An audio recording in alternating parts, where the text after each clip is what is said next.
So this is Unit 1, Lesson 5. Apologize, I thought this was on the end of 4, but thanks for figuring out that it wasn't.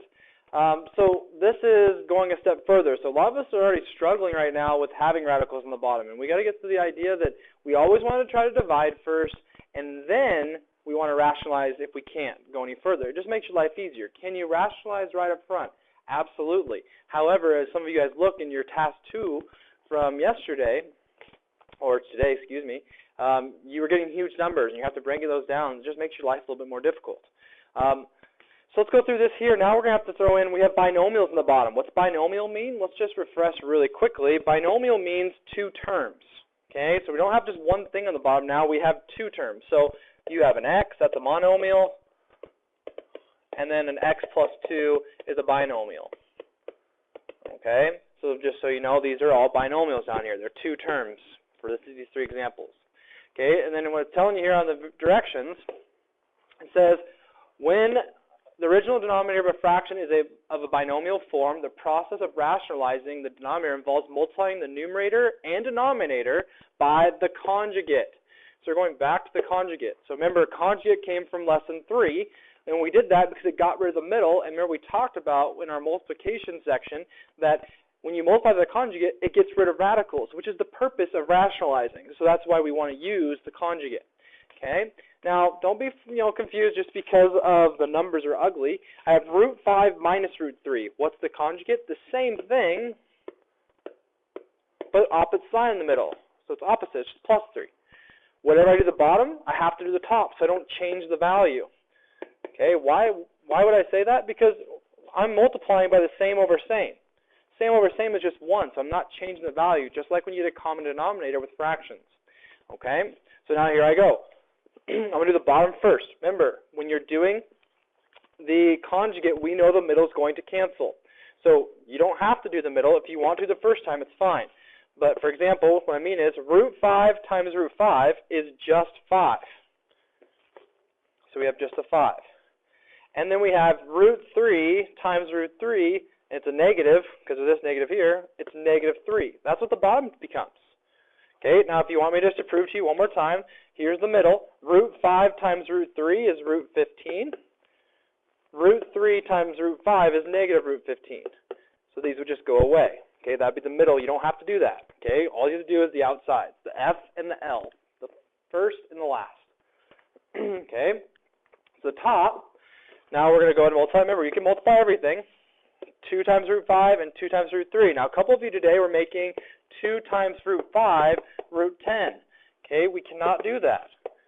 Okay, these are like multiplying 2 times x. It's just 2x. They just slide together, so this is just 2 root 5. Okay, so 2 times root 5 is just 2 root 5. 2 times root 3 is plus 2 root 3. 5 minus 3 is 2. So now we have 2 root 5 plus 2 root 3 all over 2. Now from today, I hope we're getting this. I have a 2 over 2 and a 2 over 2, so those essentially cancel. So your final simplest answer is root 5 plus root 3 for this example. Okay. Any questions? Okay, if you have questions, feel free to email me, let me know. Okay, so that's example 1. Now let's look at example 2, and I'm going to say this, and I want to say it on purpose here. I'm going to go erase these real quick. Just going to make some room for the part B here. Remember, you can rewind the video if you need to. Okay, do not, under any circumstances, ever do this. Cancel, cancel. You cannot do that. It's against fraction rules. Okay, I'll show you why really quickly here. If I do 3 plus 4 over 2 minus 4, okay, that's just a random fraction I just made up. And let's say I canceled them, so that would be simply 3 over 2. Okay, I'll even make them both positive, so I'm not doing the negative. So just 3 over 2, right? But let's do the actual work. What's 3 plus 4? 7. What's 2 plus 4? 6. Does 3 halves equal 7 over 6? It does not. This cannot be done. Okay? The way I think about it is, you can't cancel stuff when it's married. Okay, kind of a weird thing to think about, but root 6 is married to this minus 2. You can't just break off the root 6's because they're kind of tied together. Now, you could do it if it was just a root 6, because then you can break up the top like we did it on our lesson today. Okay? But you can't go like this and like this. You just can't do that. So what we need to do is we need to rationalize by using the conjugate again. So then I want the opposite of what's on the bottom. So I want root 6 minus 2. Root 6 minus 2.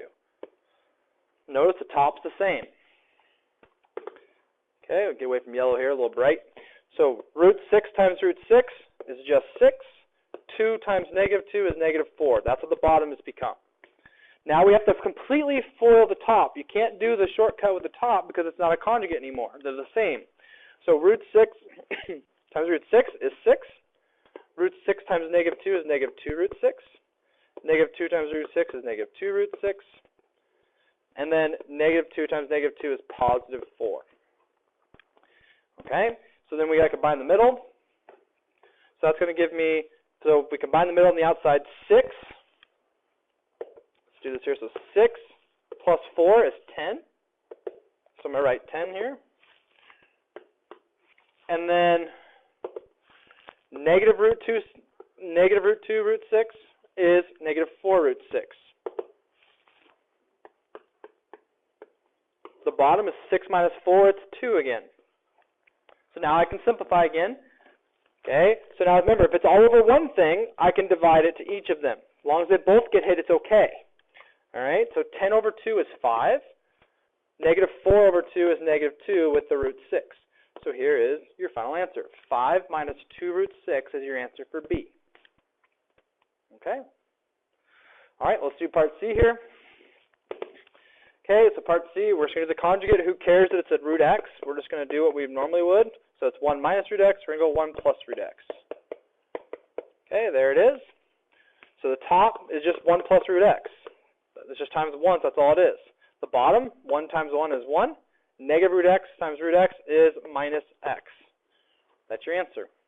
You can't simplify any further.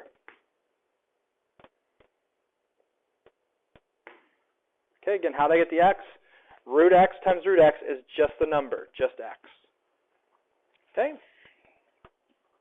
All right, here we go. Let's keep on trucking through this. So we got 2 more examples here. All right, so we're looking at this one up here, and again, we can't do any cross-canceling of the root 3's because it's tied into the root 8, okay? And they're both binomials, so we have to just go right to the conjugate. Okay, so when we go right to the conjugate, we're going to go 4. We're going to go 4 root 3 plus root 2. 4 root 3 plus root 2. Okay? Now the top one's going to take some time, and that's okay. Okay, and we'll sit there and we'll fill it out, and we'll be very organized. Let's go ahead and just do the bottom really quickly. Okay, so 4 times 4 is 16. Root 3 times root 3 is 3. So that's going to make 16 times 3. Minus root 2 times root 2 is just a 2. So that's what the bottom is going to be. Okay, so I got the negative root 2 times the root 2. Okay, so the top, I'm going to come over here, and we'll take our time. We're going to FOIL this out. We actually have to use our FOILing techniques. So root 8 minus root 3 times 4 root 3 plus root 2. Okay, so here we go. Root 8 times 4 root 3. That's 4 root 24. I can multiply the radicals, right? 8 times 3. Root 8 times root 2. Root 16. You like root 16 because that's a perfect square, but we'll get to that in a second. Negative root 3 to 4 root 3 is a negative 4 times 3 because the 2 root 3's become just a 3. Negative root 3 times 2 is negative root 6. Okay, so now we're just going to try to put all our like terms together and simplify. So we're going to break down the 24. That's back to lesson 2. 4 times 6. Okay, the 4 comes out as a 2. There's already a 4 there. So 8 root 6. Square root of 16 is, we all know, is 4. Minus 12, because the 4 times 3, and then minus root 6. Okay, and then lastly, we can put the root 6's together and the numbers together. Okay, 8 root 6 minus 1 root 6 is 7 root 6. 4 minus 12 is negative 8. Okay, lastly, let's simplify this bottom piece. 16 times 3 is 48. 48 minus 2 is 46. 7 root 6 minus 8 all over 46. And we can just leave it like that. Okay, because 7 and 8 don't really have anything in common, and the 46, I mean, isn't much we can do with that either. Okay?